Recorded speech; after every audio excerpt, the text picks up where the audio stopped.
കേരളത്തിലെ ഒരു പ്രമുഖ റിവ്യൂവറിന്റെ പേര് പറയാൻ പറഞ്ഞാൽ ആദ്യം മനസ്സിലേക്ക് എത്തുന്ന പേര് മറ്റാരുടെയും ആയിരിക്കില്ല.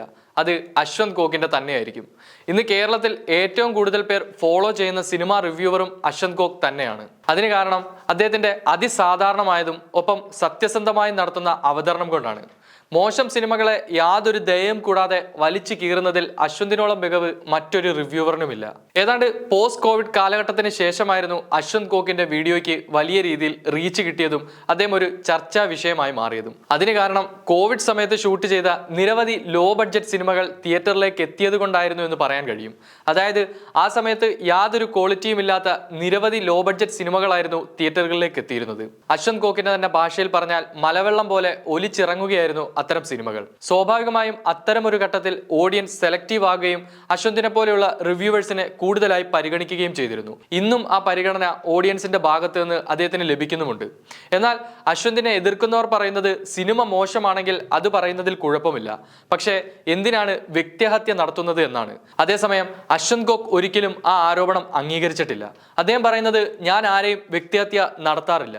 മോശം സിനിമയാണെങ്കിൽ തൻ്റെ ഓഡിയൻസിന് എന്റർടൈൻമെന്റ് ആകാൻ വേണ്ടി ഞാൻ അത്തരം ഒരു രീതിയിൽ അവതരണം നടത്തുന്നു എന്നാണ്. ഇനി കാര്യത്തിലേക്ക് വരാം. കഴിഞ്ഞ ആഴ്ച വാർത്തകളിൽ ഏറെ ശ്രദ്ധ നേടിയ ഒരു വിഷയമായിരുന്നു രമേശ് നാരായണൻ ആസിഫ് അലി വിഷയം. വലിയ പിന്തുണയായിരുന്നു ഈ വിഷയത്തിൽ ആസിഫ് അലിക്ക് ലഭിച്ചത്. സംഭവത്തിന് ശേഷം നിരവധി പ്രമുഖരായ വ്യക്തികൾ പരസ്യമായി തന്നെ ആസിഫ് അലിക്ക് പിന്തുണ അറിയിച്ച് രംഗത്ത് വരികയും ഒപ്പം രമേശ് നാരായണനെതിരെ കടുത്ത ഭാഷയിൽ വിമർശനം നടത്തുകയും ചെയ്തു. ആ കൂട്ടത്തിൽ അശ്വന്ത് കോക്കും പ്രതികരണം നടത്തിയിരുന്നു. രമേശ് നാരായണന്റെ പ്രവൃത്തിയിൽ അതിരൂക്ഷമായിട്ടാണ് അശ്വന്ത് കോക്ക് അദ്ദേഹത്തിന്റെ വിമർശനം അറിയിച്ചത്. ഒരാളെ ഇങ്ങനെ അപമാനിക്കുന്നത് വളരെ മോശമാണെന്നായിരുന്നു അശ്വന്തിന്റെ ആ പ്രതികരണത്തിന്റെ ഉള്ളടക്കം. എന്നാൽ ഇത് ശരിക്കും അശ്വന്ത് കോക്കിന്റെ ഒരു ഇരട്ടത്താപ്പ് സ്വഭാവമായിട്ടേ കണക്കാക്കാൻ കഴിയൂ. കാരണം അശ്വന്ത് കോക്കിനോളം ആസിഫ് അലിയെ വ്യക്തിഹത്യ ചെയ്തിട്ടുള്ള മറ്റൊരാളുണ്ടോ എന്ന കാര്യം സംശയമാണ്. പൊതുവെ ആസിഫ് അലിയെ മെൻഷൻ ചെയ്യുന്ന വീഡിയോകളിൽ അദ്ദേഹം ന്യൂക്ലിയർ സ്റ്റാർ എന്ന ഇരട്ടപ്പേരിട്ടുകൊണ്ടാണ് ആസിഫ് അലിയെ അഭിസംബോധന ചെയ്യുന്നത് തന്നെ. കഴിഞ്ഞ ദിവസം ആസിഫ് അലി മനോരമയ്ക്ക് നൽകിയ ഒരു അഭിമുഖത്തിൽ അദ്ദേഹത്തിന്റെ ഒരു അനുഭവം പറയുന്നുണ്ട്. അത് ഇങ്ങനെയാണ്: കാസർഗോഡ് എന്ന സിനിമയുടെ ആദ്യ ഷോ കഴിഞ്ഞപ്പോൾ എല്ലാവരെയും പോലെ ഒരു ആകാംക്ഷയിൽ റെസ്പോൺസ് അറിയാൻ ഞാൻ സിനിമയുടെ റിവ്യൂ കണ്ടു. അപ്പോൾ കോഴിക്കോടുള്ള ഒരു റിവ്യൂവർ വളരെ മോശമായിട്ട് ഞാൻ ചെയ്ത സിനിമകളൊന്നും കൺസിഡർ ചെയ്യാതെ ആസിഫ് അലി എങ്ങനെയാണ് ഇത്രയും നാൾ സിനിമകൾ ചെയ്തതെന്നും ഇൻഡസ്ട്രിയുടെ ഭാഗമായി നിന്നതും ഒരു അത്ഭുതമാണെന്നും പറഞ്ഞിട്ടാണ് അദ്ദേഹം ആ എപ്പിസോഡ് വൈൻഡ് അപ്പ് ചെയ്യുന്നത്.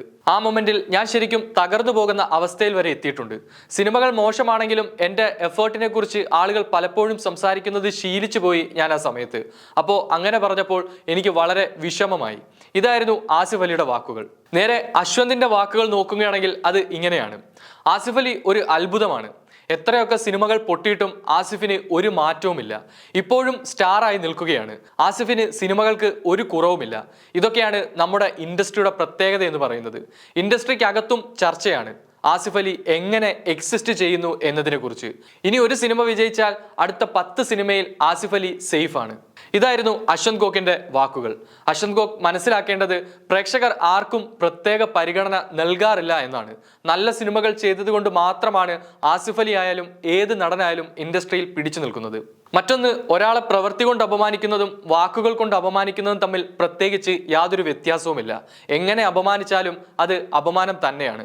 എന്തായാലും ന്യൂക്ലിയർ സ്റ്റാർ എന്ന് ഇരട്ടപ്പേരുമിട്ട് അയാളുടെ ഒരു മോശം സിനിമ വന്നപ്പോൾ യാതൊരു ദയവുമില്ലാതെ അപമാനിച്ചിട്ട് രമേശ് നാരായണൻ ആസിഫ് അലിയോട് ചെയ്തത് മോശമായി പോയി എന്ന് പറയുന്നത് ശരിക്കും ഇരട്ടത്താപ്പ് തന്നെയാണ്.